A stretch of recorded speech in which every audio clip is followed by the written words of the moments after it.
France, c'est le RIC, R-I-C, le référendum d'initiative citoyenne. C'est un dispositif qui permettrait à la voix du peuple de mieux se faire entendre.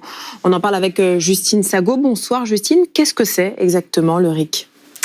Alors, ce référendum d'initiative citoyenne réclamé par les Gilets jaunes consiste en un principe assez simple. Regardez, c'est de soumettre une proposition directement au vote des citoyens sans passer par le moment des élections et sans l'accord préalable des élus. Alors concrètement, il faudrait bien sûr pouvoir obtenir un certain nombre de signatures pour soumettre la proposition en question au référendum et cela permettrait, par la voie du référendum, soit de rédiger, d'abroger une loi, de révoquer des élus ou même de modifier la Constitution. Alors pour le moment, cette forme de référendum n'existe pas en France. En revanche, ce qui existe depuis une réforme constitutionnelle de 2008, c'est le référendum d'initiative partagée qui, lui, est un petit peu différent. Pourquoi ? Parce que pour pouvoir le mettre en place, il faut cette fois que l'initiative soit soutenue par 1/5 des parlementaires et 10% des électeurs, c'est-à-dire 4,7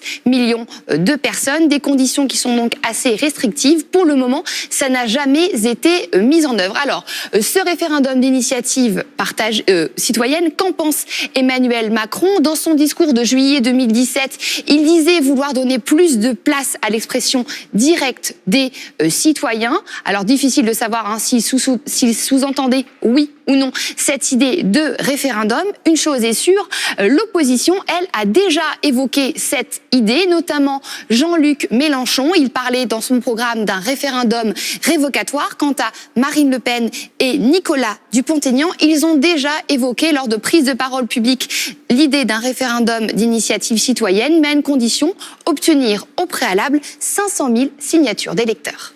Merci.